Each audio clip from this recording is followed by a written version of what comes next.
padamu.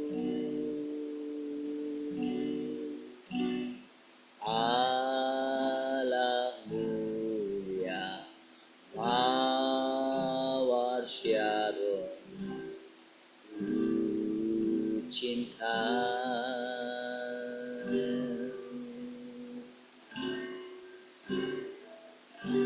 Kaulah Rajaku dan sahabatku,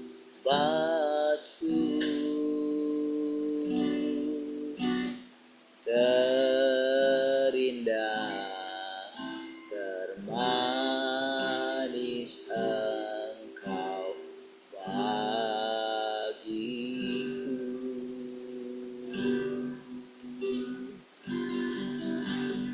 Ku sembah Kau dalam roh dan kebenaran. Ku sembah Kau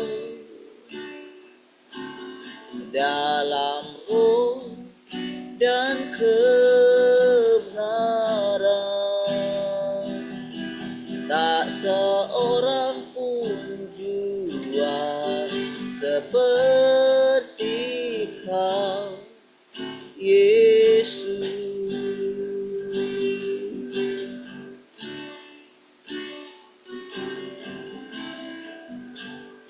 Kerinduanku datang padamu, Allah mulia mawar syaron ku cinta.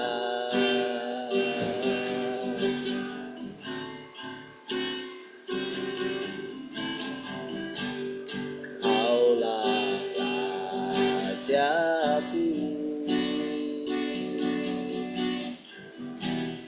dan sahabatku,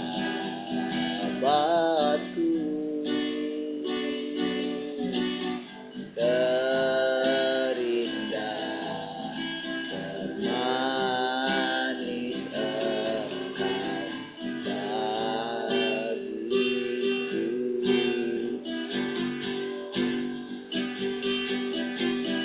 Ku sembah Kau dalam roh dan kebenaran. Ku sembah Kau dalam roh dan kebenaran. Tak seorang pun jua seperti Kau, Yesus. Ku sembah Kau Tuhan, ku sembah Kau dalam roh dan kebenaran. Ku sembah Kau dalam roh dan kebenaran. Tak seorang pun jiwa seperti Kau, Yesus.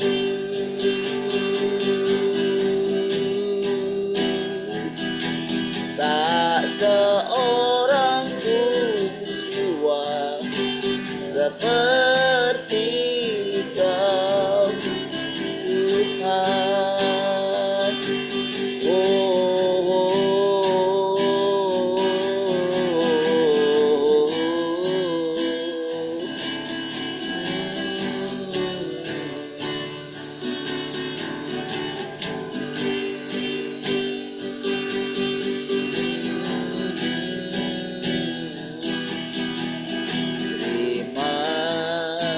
kasih Tuhan.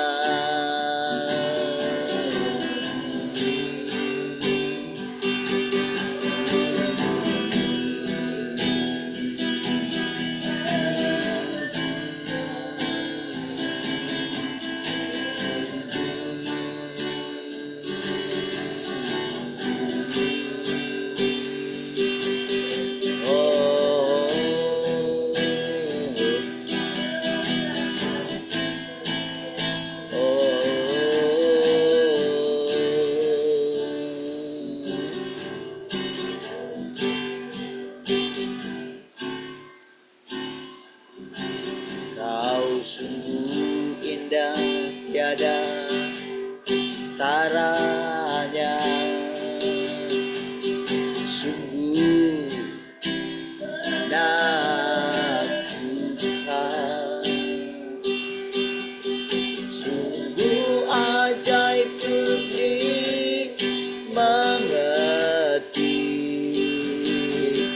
lebih dari semua yang ada. Hikmatmu tiada terselami, kasihmu dalam tak terduga. Kau sungguh indah, tiada taranya, mulia dan berkuasa. Ku kagum, hormat akan Engkau. Ku kagum, hormat akan Engkau. Kau Allah yang layak dipuji. Ku kagum akan Engkau. Sekali katakan, kau sungguh indah. Kau sungguh indah, tiada taranya. Sungguh menakjubkan,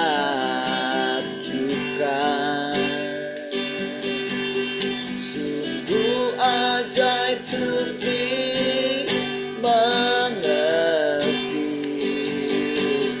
lebih dari semua yang ada. Hikmatmu terselami, kasihmu dalam tak terduga. Kau sungguh indah, tiada taranya, mulia dan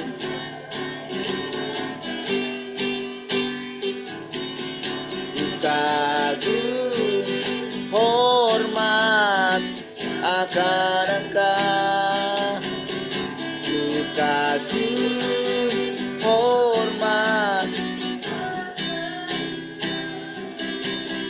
Kau Allah yang layak dipuji. Ku kagum akan, ku kagum, ku kagum, hormat akan Engkau. Ku kagum, hormat akan Engkau.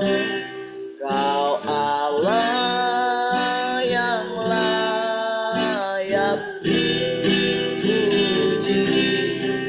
Kagum akan Engkau. Kagum akan Engkau. Kagum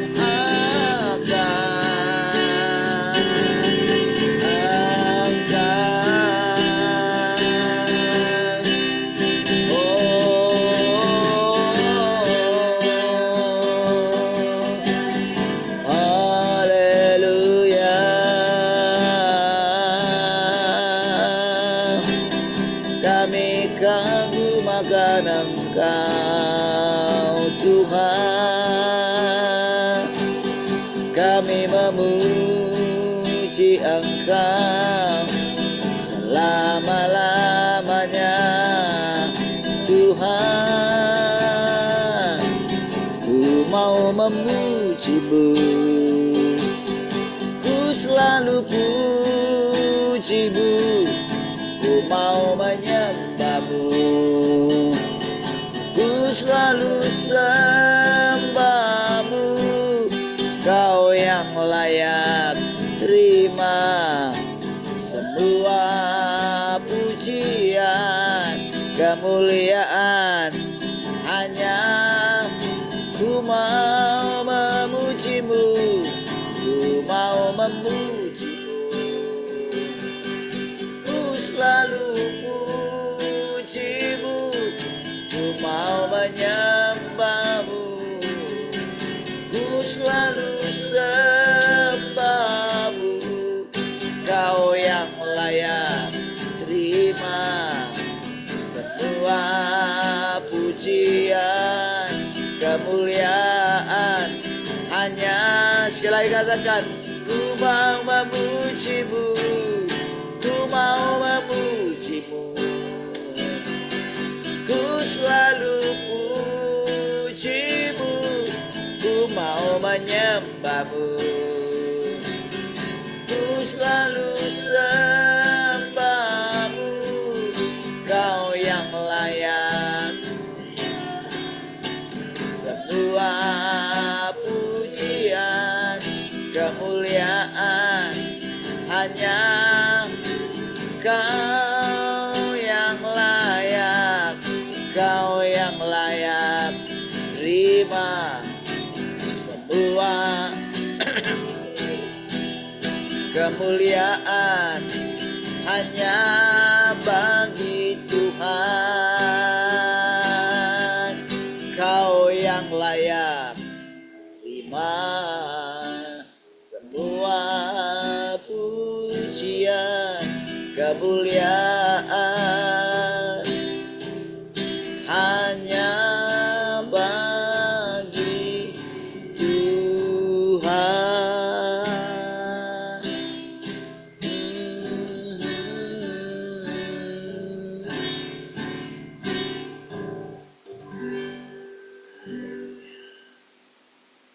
Terima kasih Tuhan, segala pujian bagi Engkau Tuhan.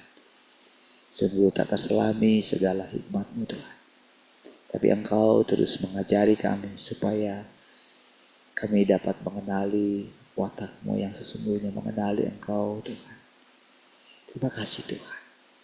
Kami dudukkan lagi pikiran kami supaya kami dapat diisi dengan perkataan-Mu.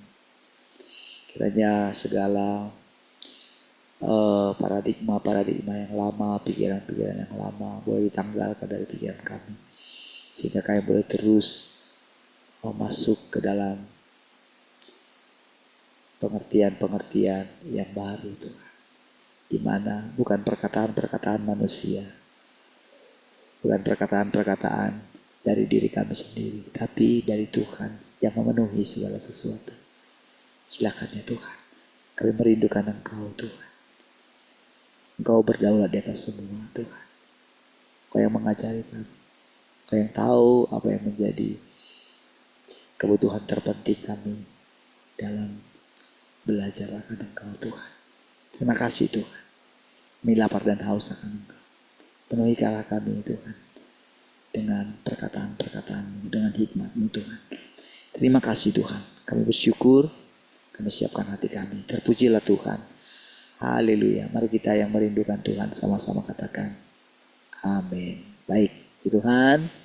Shalom semua. Selamat pagi. Shalom. Selamat pagi.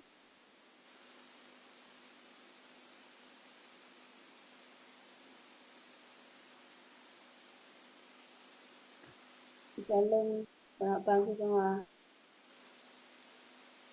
Shalom, selamat pagi semua. Shalom, selamat pagi semua. Selamat pagi semua.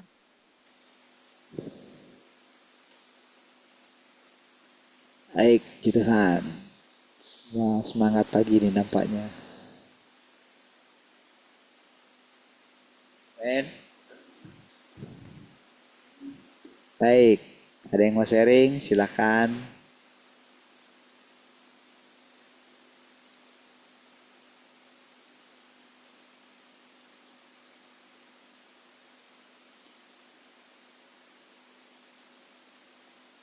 Silakan.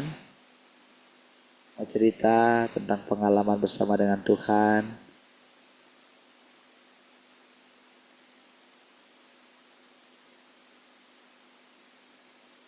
Satu, dua, tiga. Ada? Gak matian mau sharing? Matian gak mau sharing? Gak dengar kayaknya. Mami mau sharing? Baik. Tahan. Pak Tian mau sharing?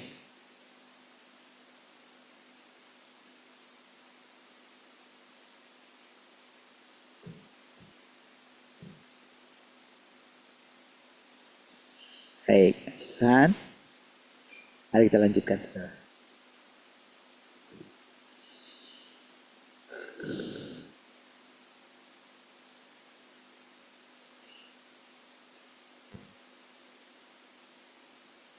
Oleh karena itu tidak ada gunanya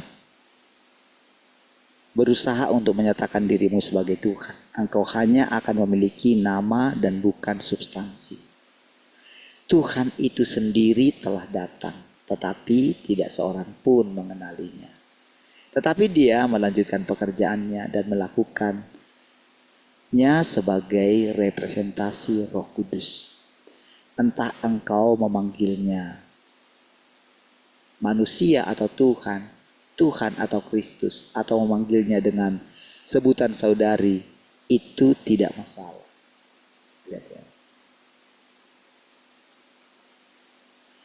Namun pekerjaan yang dia lakukan adalah pekerjaan Roh Kudus dan merepresentasikan pekerjaan Tuhan itu sendiri. Entah engkau menyebut dia sebagai apa, manusia kah, tentang pribadi ini sendiri. Tapi Tuhan telah melakukan pekerjaannya. Tuhan sudah merepresentasikan pekerjaan Roh Kudus. Lihat ya. Sehingga saudara, tetap sebetulnya hati kita itu tertuju kepada Tuhan yang di sorga itu sebetulnya. Cuman melalui manusia biasa ini saudara. Ya. Dia itu, jadi kalau dia mengatakan seperti ini saudara, sebetulnya dia sedang menyatakan rahasia. Ada banyak orang masih menanti-nantikan sesuatu. Masih menanti-nantikan Tuhan yang akan datang. Jadi banyak tidak sadar kalau Tuhan itu sudah datang. Entah bagaimanapun caranya. Tapi cobalah lihat. Kira-kira seperti itu saudara. Dia terus melakukan pekerjaan. Dia sudah datang. Kamu tidak sadar. Sama seperti ketika di zaman ketika Tuhan Yesus. Orang-orang berkata akan datang lagi Elia katanya. Datang lagi Elia. Lalu Tuhan Yesus bilang, sebetulnya Elia sudah datang. Baru di situ dikatakan, yang dimaksudnya adalah Yohanes Pembaptis. Ya, sama seperti ketika Tuhan itu bertanya kepada murid-muridnya, menurutmu siapakah aku ini? Menurut orang siapakah aku ini? Dipancing dulu. Ada yang mengatakan Yeremia, ada yang mengatakan. Ya. Nah, dia melakukan pekerjaannya. Dia tidak seperti dia katakan, aku tidak mencari pujian dari manusia. Dialah yang mencari pujian itu. Orang berikutnya lah, generasi berikutnya lah yang meninggikan nama Yesus, saudara. Ya, kalau saudara perhatikan. Sebagai Tuhan, nama di atas segala nama dan sebagainya. Gitu. Tapi saudara, Tuhan tidak membutuhkan itu semua. Yesus tidak membutuhkan segala pujian itu, saudara. Dia terus saja matanya tertuju kepada Bapaknya. Sampai akhirnya tubuh kebangkitannya itu kembali kepada Bapa. Selanjutnya, saudara, benar-benar segala sesuatu kembali kepada Dia. Kembali kepada Bapa itu, saudara. Ya. Sampai Dia datang kembali kedua kali. Seperti dikatakan Dia di awal. Bahwa tidak ada seorang pun yang tahu. Anak pun tidak tahu. Jadi bagaimanapun kita itu menganggap Tuhan Yesus itu bagaimana gitu. Tuhan Yesus tidak pernah terpengaruh. Dia hanya fokus melakukan kehendak Bapaknya. Entah bagaimanapun orang menilai dia, bahkan mungkin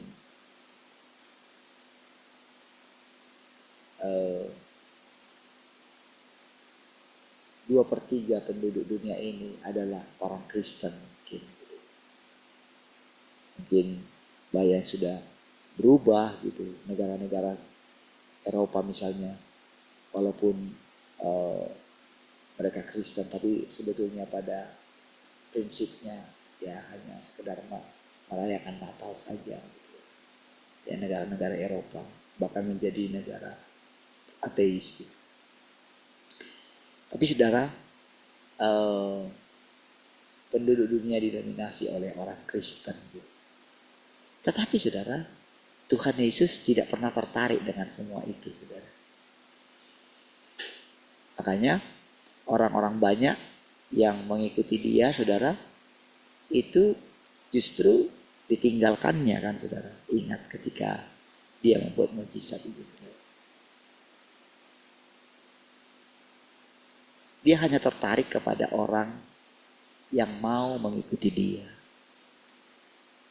yang mau melakukan firman-Nya, perintahnya gitu. Itu saja, saudara. Tak ada yang lain. Makanya saudara, sama saudara dengan sekarang juga, saudara. Dia terus mengucapkan firman-Nya. Makanya kadang entah kamu sebut dia sebagai saudari kah, ibu kah, mbak kah, kira-kira kayak gitu ya. Kalau ini kan saudari, tidak masalah.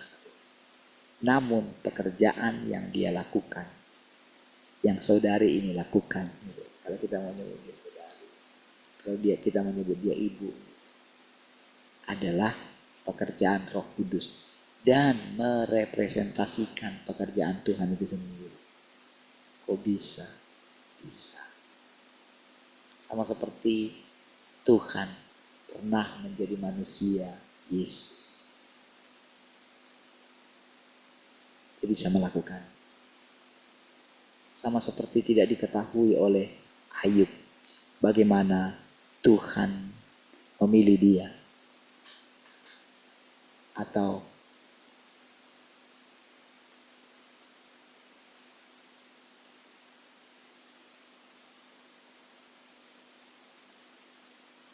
memperhatikan kehidupannya selama tahun-tahun hidupnya. Seperti dia memilih Abraham, Nuh gitu. Ya, Tuhan bisa melakukan apa saja tanpa kita ketahui, tanpa kita sadari. Kalau Tuhan sudah memilih seorang, saudara, mau bagaimanapun saudara orang itu, saudara. Kalau Tuhan katakan Tuhan sudah memilih, bagaimana caranya kita mengetahui, saudara? Ketika kita mendengarkan firman Tuhan. Iya, nggak ada yang bisa menolak. mau butuh ratusan tahun sekalipun, pada akhirnya orang itu akan didapatkan oleh Tuhan. Itu yang dilakukan saudara Tuhan atas kita, saudara. Kadang-kadang kita berpikiran banyak hal. Kenapa tidak banyak orang yang dipilih Tuhan? Gitu. Kalau kita perhatikan apa yang terjadi,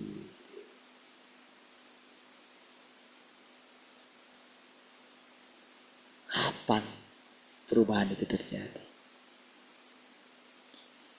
Ketika Tuhan memilih Nuh, gitu. Ketika dia disuruh ketika dia mengatakan, aku akan mengakhiri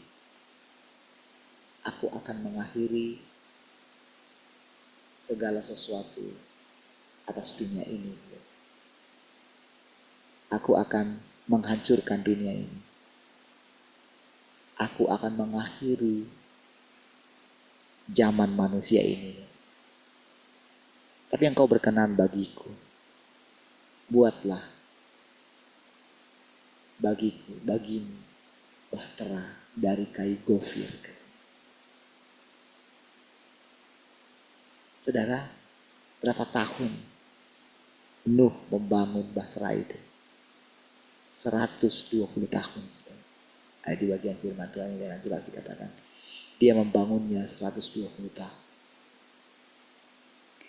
Saudara, 120 tahun itu bukan waktu yang singkat. Dan kayu yang digunakan itu adalah kayu gofir, kayu yang sangat keras. Dia tidak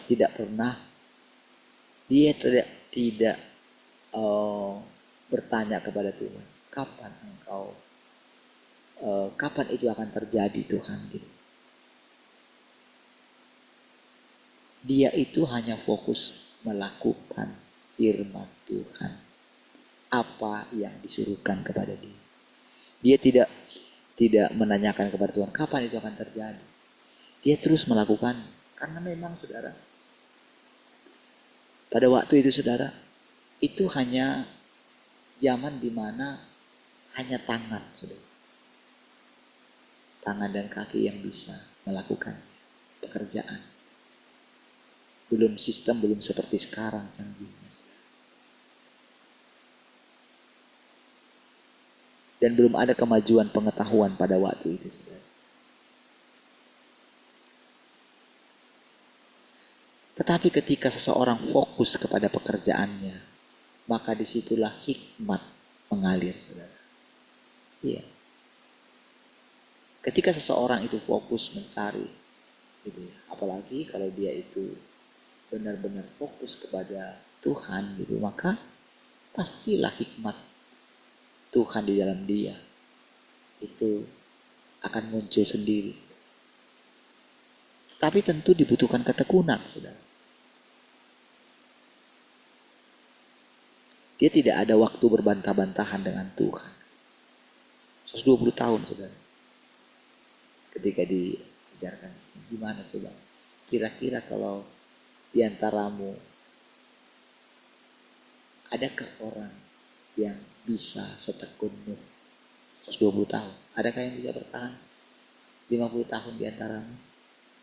Adakah yang bisa bertahan 30 tahun? Adakah yang bisa bertahan bahkan 1 tahun sekalipun? Jangan setahun, 6 bulan katanya. Jangankan 6 bulan, 3 bulan. Adakah yang bisa? Menebang kayu. Mungkin waktu menebang kayu itu, saya bisa bayangkan gitu, saudara. Jangan-jangan nanti kalau begitu kita tebang, kita nggak tahu arah angin kemana. Kita nggak bisa ngitung rantingnya itu kemana lebih beratnya gitu. Atau jangan-jangan ketika kita tebang gitu. Kadang-kadang saudara motong besi aja, saudara ya. Itu baja ringan itu, saudara ya. Itu kalau salah potong itu, saudara, nampaknya kan gampang ya dipotong pakai gerenda gitu. Tangan. Tapi kalau salah memulainya, itu bisa terlempar. Saudara. Kalau salah potong itu hal yang sederhana. Dari mana mulai memotong? Kalau salah dia, kalau bukan dari ujungnya pertama, kalau dia hantam aja dari tengah dulu. Nanti tiba-tiba dia ketika putus, boom, akan terbuka. Maka kalau tidak hati-hati, waktu dia terbuka begini gitu ya, tiba-tiba dia putuskan, memuai dia kan. Maka itu akan bisa mematahkan mata gerenda itu dan bisa melukai orang itu. Itu sangat sederhana.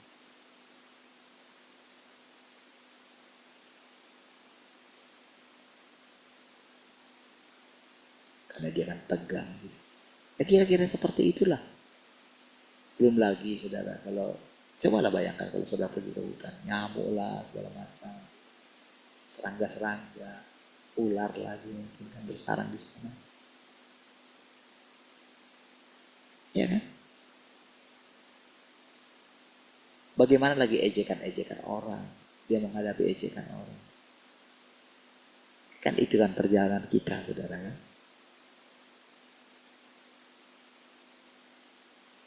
Apalagi mungkin orang sinis melihat kita, gak percaya. Ketika kita bilang Tuhan sudah datang, siapa yang mau mendengarkan? Sama saudara dengan orang. Jadi makanya dikatakan gak peduli kamu sebut siapa orang itu. Entah Tuhan kah, entah manusia kah.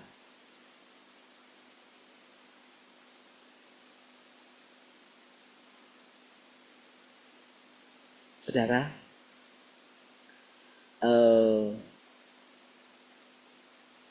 kesulitan atau penderitaan yang dialami oleh Tuhan Yesus itu adalah selain ketika terakhir dia naik dari kayu salib itu, tapi penderitaan yang mungkin paling dia inikan adalah bagaimana tidak ada orang yang mengerti dia gitu. Tidak ada orang yang memahami dia.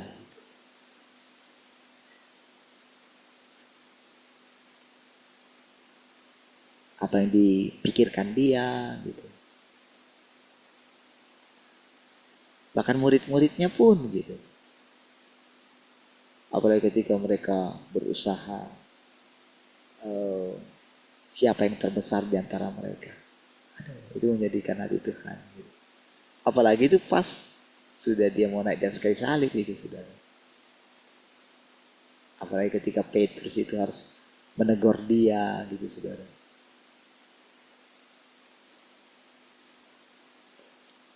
Petrus tidak tahu apa yang dilakukan dia.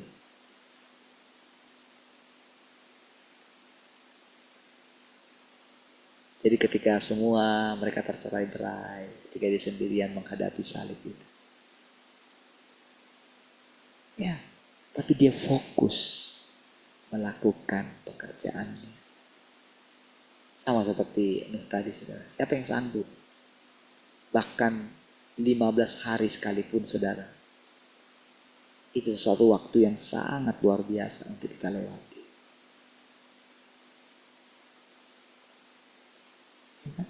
Bagaimana dia tekun, bagaimana dia membuat ukuran-ukuran. Bagaimana cara dia memotong. Sekarang kan sudah ada alat-alat yang canggih. Tepatlah dikatakan kenapa sampai 120 tahun saudara.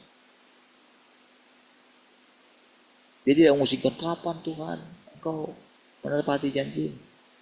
Oh Tuhan tidak datang setiap hari menyampaikan firman kepada dia.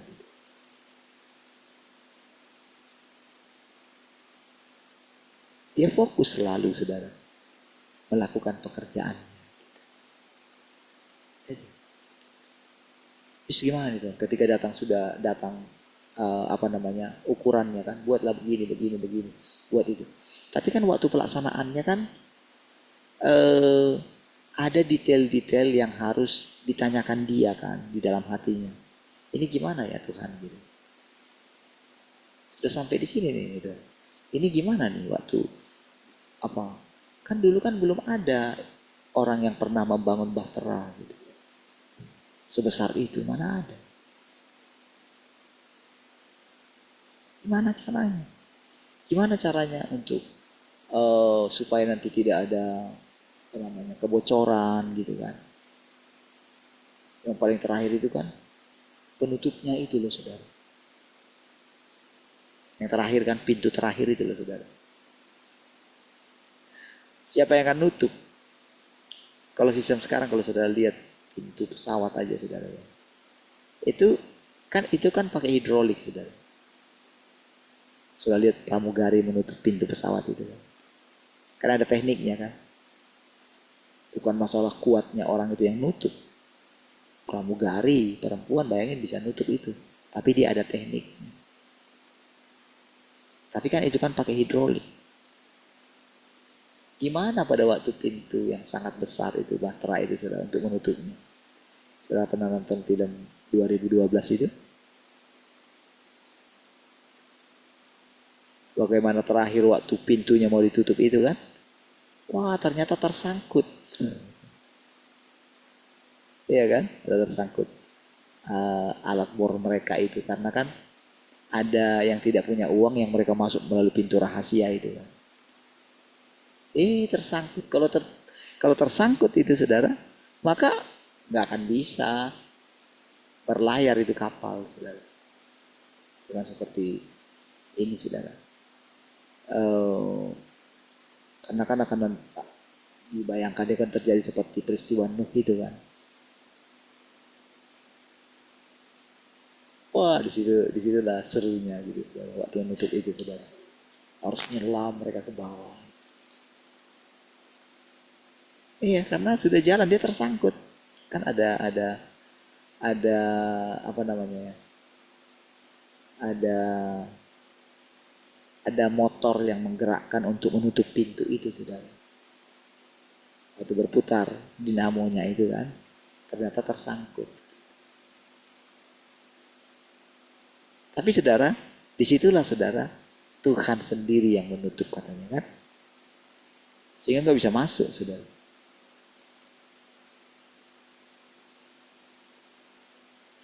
Air nggak bisa masuk, orang pun nggak bisa masuk lagi, atau binatang apapun nggak bisa masuk lagi. Hanya semua yang ditetapkan oleh Tuhan. Tapi proses dia membangunnya itu 120 tahun. Sama dengan sekarang ketika Tuhan sudah datang kedua kali. Apa nanti pekerjaan berikutnya? Nggak perlu kita pusingkan. Tanpa terasa sudah berapa tahun kita sudah? Ada 3,5 tahun? Hah? Sudah ya? Belum? Tapi 3 tahun lebih ya?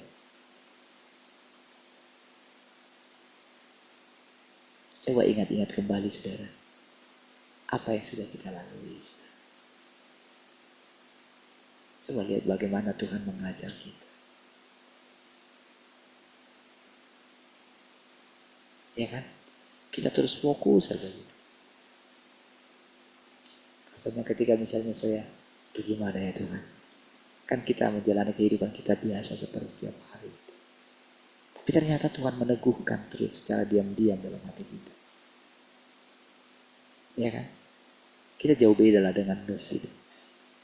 Nuh itu fokus saja dia. Walaupun Tuhan tidak berbicara lagi, dia fokus pada pekerjaannya setiap hari bayang.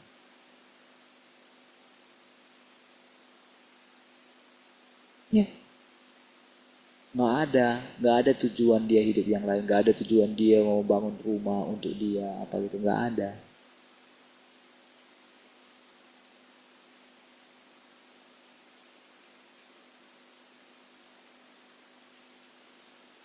Dia bersama-sama dengan anak-anaknya.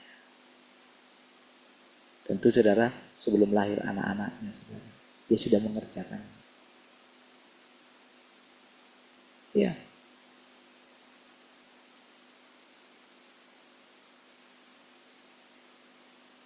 Karena kalau tidak kan, berarti kan mereka sudah punya anak, saudara. Kalau misalnya dari awal 120 tahun, berarti dia sudah punya cucu. Berarti bukan 8 lagi yang akan diselamatkan.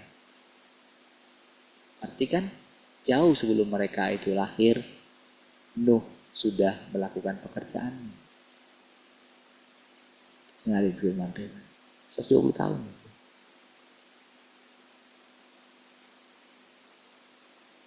Dia fokus kepada itu, saudara. Dan firman-Nya jelas. Tidak ada yang lain yang akan masuk, hanya kamu. Makanya kan dia nggak cerita sama saudara-saudaranya. Ya, dia nggak cerita.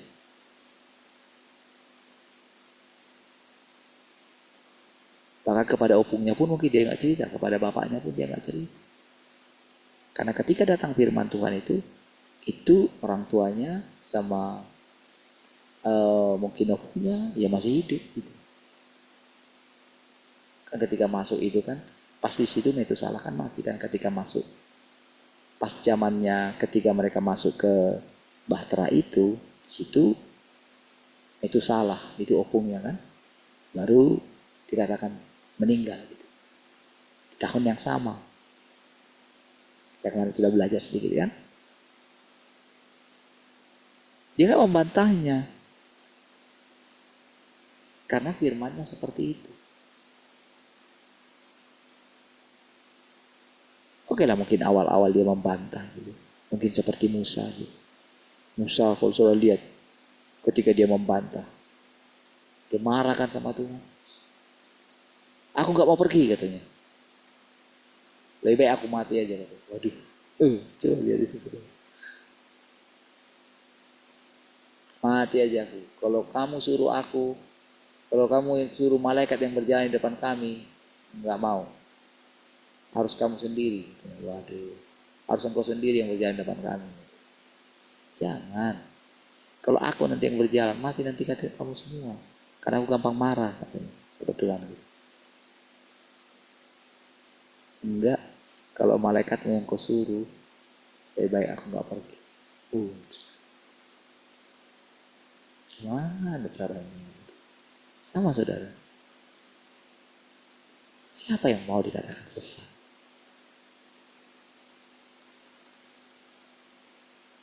Ketika mengikuti ini, saudara. Ketika mengikuti bagaimana Tuhan memimpin, gitu ya. Siapa yang mau melawan arus? Ya? Tapi saudara, lihatlah saudara, bagaimana sabarnya Tuhan terhadap kita. Kan sebetulnya demi keselamatan kita.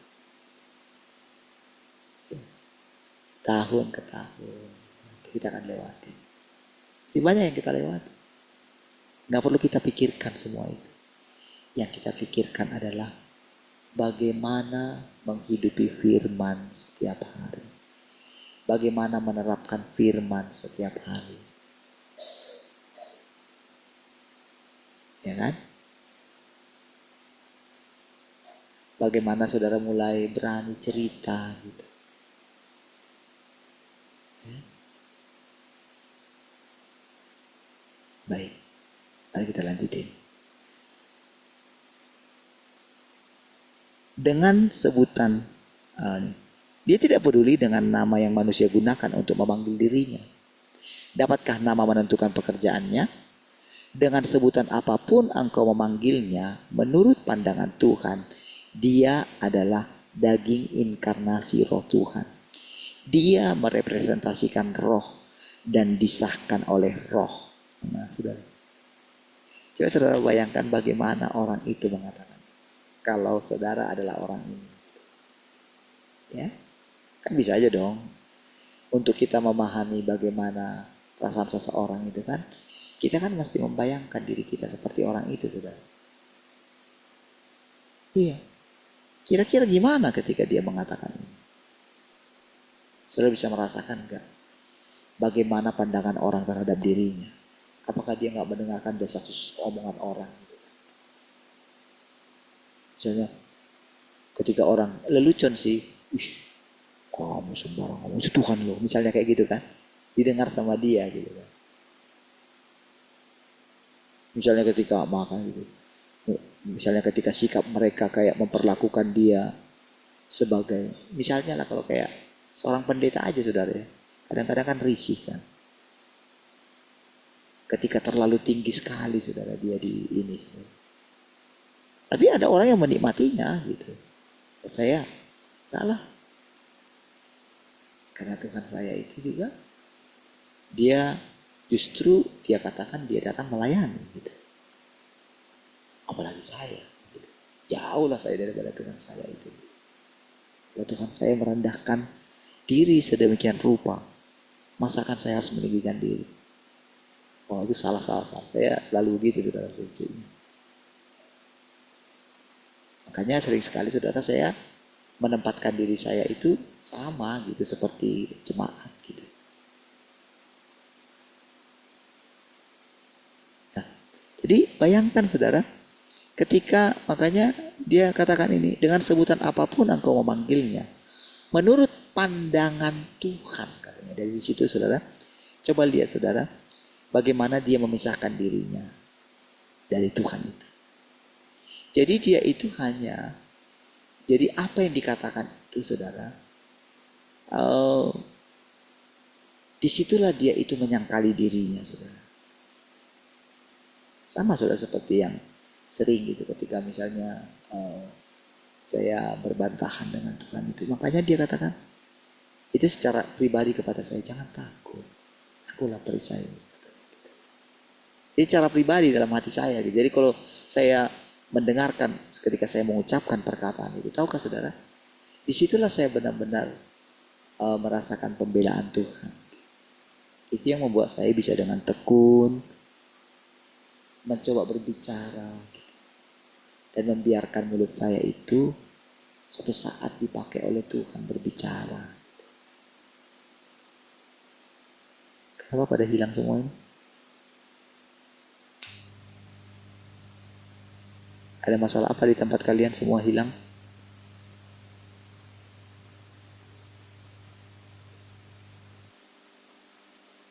Ada masalah di sana? Baik.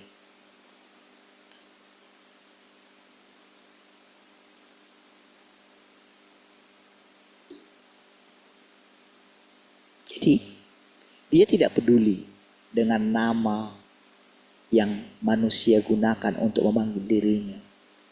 Dapatkah nama menentukan pekerjaannya? Nggak bisa. Dengan sebutan apapun engkau memanggilnya, menurut pandangan Tuhan, dia adalah daging inkarnasi roh Tuhan. Menurut pandangan Tuhan. Sulit saudara untuk mengatakan ini dengan lembut, dengan lambat, untuk membuat orang mengerti. Tapi ingat, tujuan daripada perkataan ini tidak ada lain, supaya setiap orang benar-benar berjumpa dengan Tuhan yang sejati itu, saudara. Kalau saudara baca ya dari cara dia menjelaskan ini, saudara. Saya bisa mengerti itu, saudara, karena dari mana kita akan melihat Tuhan? Kalau tidak ada orang yang mengalami firman ini. Lalu apa tujuan Tuhan ketika orang yang mengalami firman ini mengatakan seperti ini? Kan kalau saudara dengarkan kan, ketika saya bicara kepada saudara, kan saya seperti menyamakan diri saya dengan orang ini kan. Ya karena memang harus mengalami sayanya gitu. Tapi itu pun anugerah kan Tuhan berikan gitu. Bagaimana supaya saya bisa terus berani berbicara? Bagaimana supaya Tuhan itu lebih leluasa berbicara? Tentu kan saya harus menyangkali diri saya dong gitu. Itulah artinya menyangkal diri. Yalah. Tentu kan saya harus melupakan diri saya, si Parlin lah, si ini. Kan harus melupakan. Supaya kita boleh mendengarkan Tuhan itu sendiri bicara. Kan gitu. Entah siapapun orang yang akan menyatakan ini. Siapapun dia. Gak peduli. Tapi orang itu harus punya pikiran yang sama.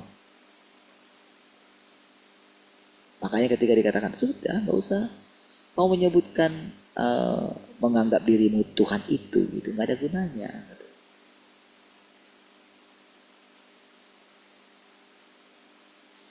Jadi perhatikan ya di sini cara Ini kan kita berbicara mengenai misteri inkarnasi Tuhan.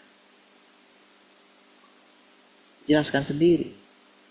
Dan ketika dia menjelaskan ini, saudara, dia itu merasa kelegaan. Saudara. Iya. Karena di satu sisi nanti orang meninggikan dia. Sementara firman-Nya, aku tidak mencari pujian dari manusia. Ya, makanya ketika mungkin orang terlalu meninggikan dia, wah ini masalah, nggak bisa kayak gini. Tetapi ketika orang merendahkan dirinya, misalnya menghujat dia gitu kan, merendahkan dia gitu kan.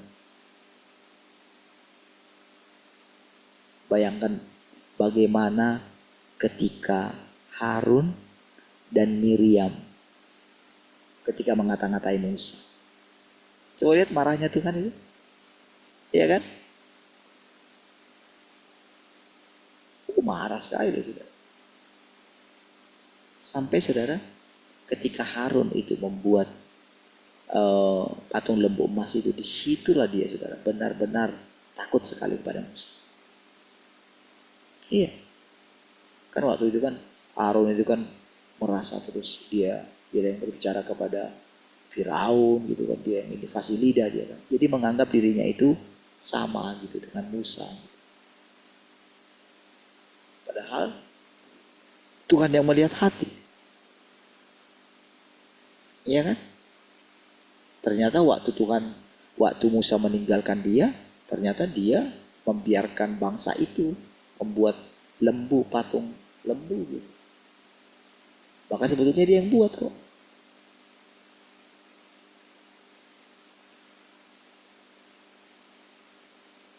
Jadi ketika dia turun itu, wah di situlah dia benar-benar menghormati. Jadi memanggil Musa itu Tuhan. Nah, saudara sama. Jadi ketika dia menjelaskan ini saudara, di satu sisi mungkin ada orang mungkin tanpa sadar akhirnya menghina dia gitu kan. Dalam hatinya pasti begini saudara. Kamu gak tahu loh. Yang sedang kamu hadapi itu bukan manusia seperti kamu. Ini orangnya itu bicara kayak gitu kira-kira. Punya pikiran itu dalam hati. Jadi dia itu harus saudara bersyafaat senantiasa. Itu yang dilakukan dia. Dia berdoa.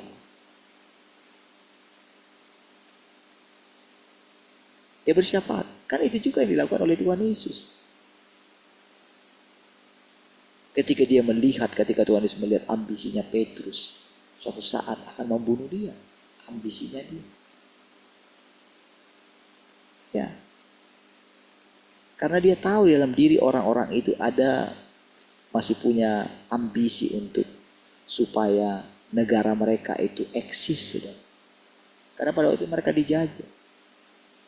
Jadi para murid-muridnya itu pun mengikuti dia saudara. Mengikuti Tuhan Yesus itu seperti ada udang di balik batu gitu saudara.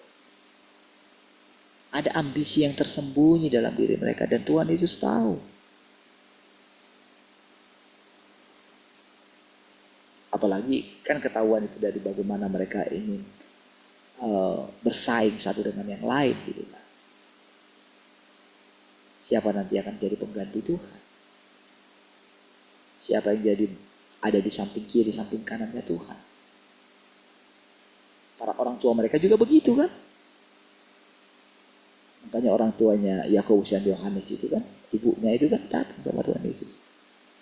Tuhan, Guru, maukah nanti engkau pada waktu engkau sampai pada kerajaan memberikan tempat yang baik untuk anakku, satu di sisi kiri, satu di sisi kanan. Wah, mendengar itu saudara, murid-murid yang lain itu marah.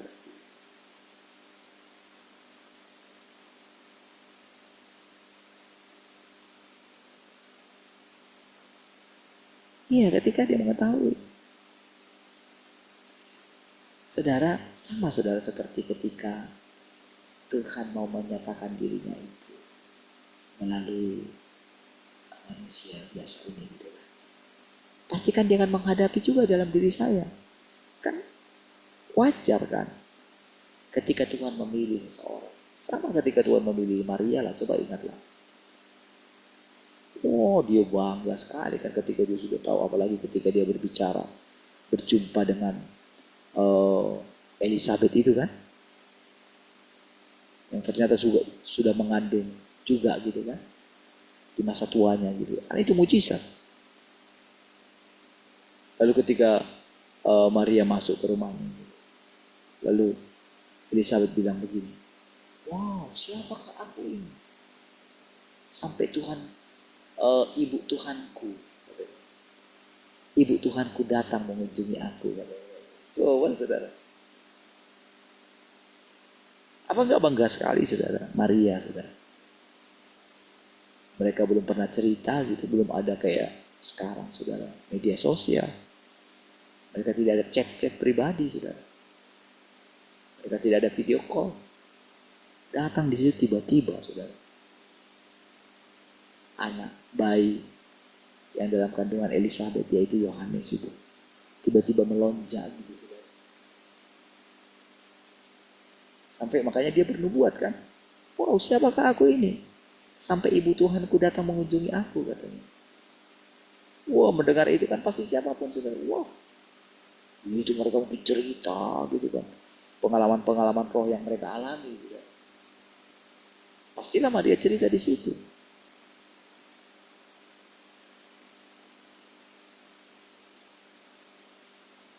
Tahu kan?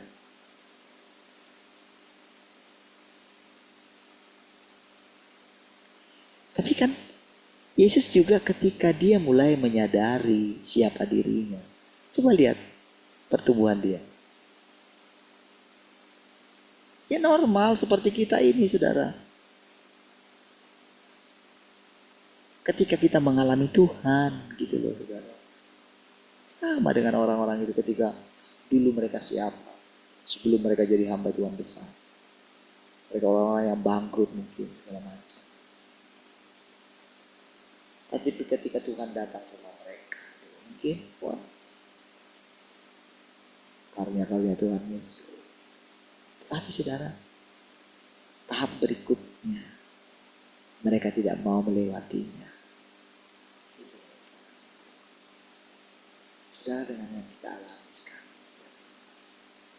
ini luar biasa saudara yang Tuhan nyatakan kepada kita.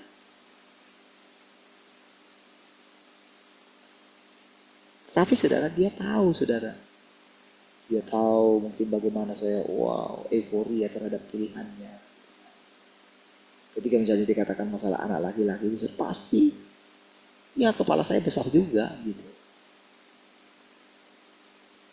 Pasti ada saudara, tanpa sadar, merasa bangga saudara. Tapi coba lihat dari perkataan-perkataan ini saudara.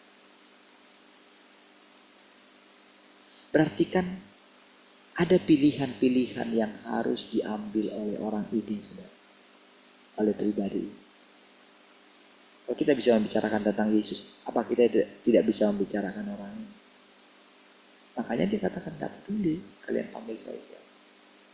Tapi orang ini, daging orang ini katanya, adalah daging inkarnasi Tuhan itu sendiri. Tuhan melakukan pekerjaannya sendiri. Ya, makanya saudara di situ saudara kita melihat saudara bahwa seperti itulah harusnya orang-orang yang merepresentasikan Tuhan.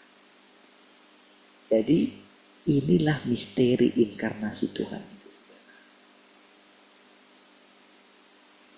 Makanya saudara, kalau saya tidak mengalami sedikit gitu, kalau saya kan sedikit aja lah. Untuk apa meninggikan diri, kan gitu cerita. Mau banyak pun saudara, itu kan Tuhan, bukan kita, bukan saya. Seberapa banyak pun pekerjaan yang mau dia nyatakan melalui saya, itu kan urusan Tuhan gitu. Tetapi pasti untuk membuat dia leluasa bekerja di dalam diri seseorang, untuk membuat Tuhan itu semakin leluasa, tentu ada proses seperti yang tadi yang saya ceritakan sama saudara. Ada prosesnya itu saudara. Makanya ketika saya ceritakan prosesnya sama saudara tentang perjalanan saya gitu. Ya kalau orang menganggap itu seperti saya meninggikan diri, ya terserah. Tapi di dalam lubuk hati saya, saudara, ketika firman Tuhan itu semua diucapkan gitu ya, dalam lubuk hati saya, saudara, ya macam mana lagi, orang tua sudah bilang manusia rusak. Bagaimana saya tahu Tuhan menghakimi saya? Bagaimana saya tahu Tuhan mengajar saya? Saya kan harus spontan dulu hidupnya. Apa adanya, makanya saya ceritakan apa adanya, apa yang saya alami, saya ceritakan. Jalan begini. Ketika saya jadi seorang bapak, saya ceritakan. Ketika saya melakukan pekerjaan ini, pekerjaan itu, saya cerita sama saudara. Ketika saya memasuki tidak lagi, misalnya lama tidak masuk ke ruangan rahasia saya ceritakan gitu. Apa saja. Misalnya ketika nonton apa gitu, mendengar berita apa, saya ceritakan apa adanya gitu. Apa yang saya pikirkan, apa yang saya renungkan, itu saya cerita sama saudara. Tujuannya apa? Tujuannya supaya Tuhan itu dinyatakan, saudara. Bisa? Kakak, mimpin lagi satu dulu. Sebentar ya, saudara. Cepat.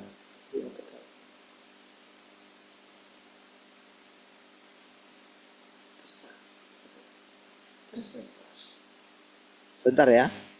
Nah, saya nyanyi dulu satu lagu.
Baik, puji Tuhan. Haleluya. Lanjutkan ya, sekali lagi ya.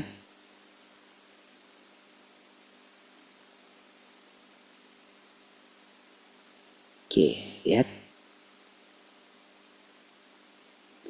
Jika engkau tidak mampu menciptakan zaman yang baru atau mengakhiri zaman yang lama atau memulai zaman yang baru atau mengerjakan pekerjaan baru, maka engkau tidak dapat disebut Tuhan.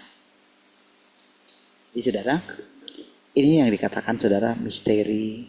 Jadi sebetulnya ini seperti kalau saudara ingat tadi bagaimana Harun dan Miriam tadi itu kan. Menganggap diri mereka itu sama dengan Musa itu. Gitu.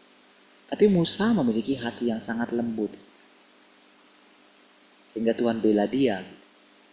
Saudara perhatikan di situ ya. Tentu kan untuk menyatakan kalau di zaman itu saudara itu sampai mereka itu dengar sama-sama. Sama dengan waktu Ayub dan saudara dan sahabat-sahabatnya itu saudara. Karena sahabat-sahabat itu merasa mereka itu tahu Tuhan gitu loh. Mereka punya doktrin, mungkin mereka punya firman juga gitu kan. Kira-kira kayak gitulah gitu. Mereka punya doktrin gitu.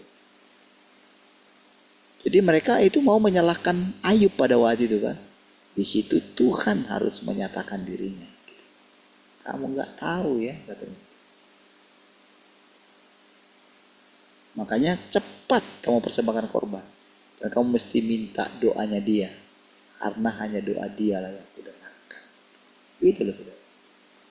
Kira-kira seperti itu ya cara Tuhan. Jadi tapi si orang yang dipilihnya itu karena kan apa saudara? Karena ini masalah pilihan Tuhan, bukan ada masalah orang itu gitu loh. Enggak. Masalah orang itu adalah dia tunduk kepada Tuhan. Jadi coba bayangkan bagaimana orang ini, saudari ini, kalau dikatakan dia tadi kan. Enggak masalah kamu sebut saudari, itu masalah memang. Jadi ini yang diceritakan dia supaya jangan ada orang yang sesat gitu. Jadi ketika aku menyalahkan, bukan aku nggak sedang membela diriku, kira-kira kayak gitu. Tapi siapapun dia, katanya.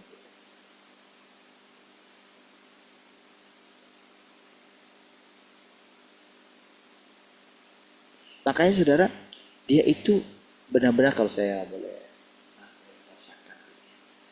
Jadi dia sadar dirinya itu dipakai oleh Tuhan. Dia sadar dirinya itu adalah Tuhan itu sendiri gitu ya.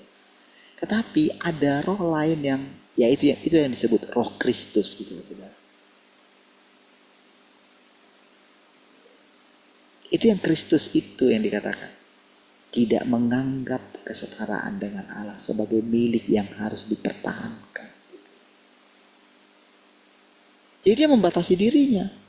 Bukan berarti aku nggak bisa melakukan, bukan berarti Tuhan itu nggak bisa melakukan perbuatan-perbuatan yang lebih besar dari yang dulu. Bisa. Tapi ada sesuatu sekarang yang sedang dilakukan dia. Dan benar-benar saudara kita juga bisa melihat ya pengalaman-pengalaman itu saudara. Saya juga bisa melihat, mengalami sendiri saudara. Apa yang saya ceritakan sama saudara. Itu adalah untuk kita itu mulai gini saudara. Kalian sadar enggak? Aku sedang ada di antara kalian. Kira-kira kayak gitu. Dari mana buktinya? Mungkin orang berkata, wah, mungkin bisa menyamakan gitu kan. Iya, tapi ada yang lain gitu. Karena ini masalah pekerjaan Tuhan, bukan pekerjaan kita.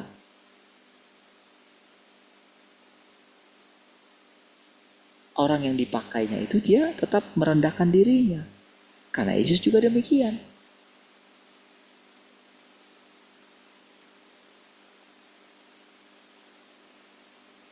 Tapi coba lihat saudara, bandingkanlah kira-kira. Coba saudara temukan di dalam diri para hamba-hamba Tuhan yang besar sekarang. Cobalah bandingkan orang itu dengan Tuhan Yesus yang ada di dalam Alkitab. Sangat jauh, timpang sekali. Betul nggak? Orang itu kan mencari pujian bagi diri mereka sendiri. Betul nggak? Tanpa sadarkan orang-orang itu kan menipu, orang banyak kan. Betul nggak?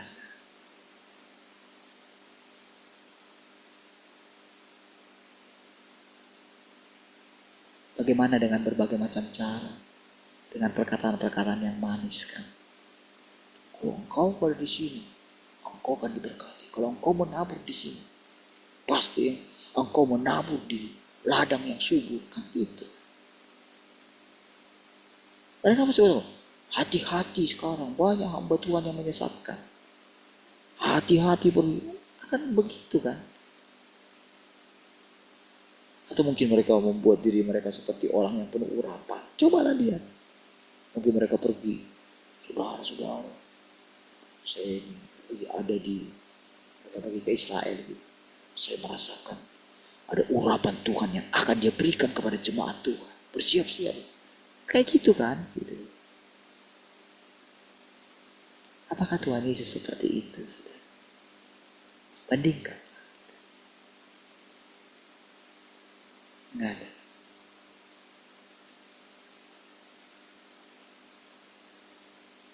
Gitu ya. Jadi lihat saudara bagaimana saudara ketika dia menjelaskan semua, enggak ada yang bisa menjelaskan kayak gini. Iya. Makanya saudara orang-orang yang mungkin nanti melaluinya Tuhan itu menyatakan dirinya, menjadikan orang itu orang umat pilihannya, dari dia pelaku pelayanan tadi kan naik menjadi umat pilihan, atau nanti menjadi anak sulungnya gitu, menjadi anak-anaknya. Kan sudah lihat itu kan, itu kan pasti orang mengalami roh Tuhan loh, mengalami Tuhan itu sendiri, mengalami inkarnasi Tuhan itu sendiri. Tentu kan akan banyak nanti bisa terjadi kekacauan. Makanya dia jelaskan ini saudara, misteri inkarnasi ini. Siapa yang bisa menjelaskan?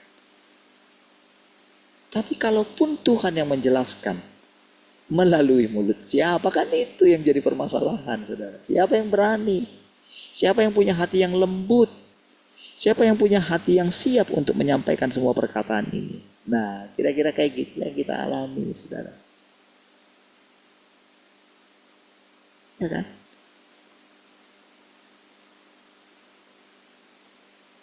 Tentu satu-satu Tuhan akan menjadikan ini menjadi besar. Lihat saudara bagaimana Tuhan melalui anak-anak kita dia menyatakan dirinya. Coba lihat. Iya kan? Coba lihat bagaimana mereka menyanyi, bagaimana mereka memimpin pujian, bagaimana mereka memainkan alat musik, bagaimana mereka menari. Coba lihat gitu. Kita lihat. Siapa yang membuat semua itu? Ya kan? Hal-hal yang kita ceritakan selama ini. Bagaimana Tuhan membantu. Apalagi kalau kita lihat, kita dengarkan tadi bagaimana Nuh 120 tahun. Itu kan? Bagaimana 120 tahun saudara? Membangun itu saudara. Kalau misalnya kan ketika dia bilang, kalau aku mau, aku hidup, engkau hidup lebih lama, itu bukan urusanmu. Urusanmu ikutlah aku. Ya kan? Itu jalan hidup kita. Saat kita lewati 50, kita lewati 60, kita lewati 70. Berapa tahun itu saudara? Sedangkan dari 3 tahun ini saja saudara, apa yang kita alami sangat menakjubkan. 3 tahun. Bagaimana kalau 5 tahun? Bagaimana kalau kita terus mengikut Tuhan? Bukankah Tuhan akan menunjukkan pekerjaan-pekerjaan? Ya kan? Ada banyak hal yang belum kita lalui.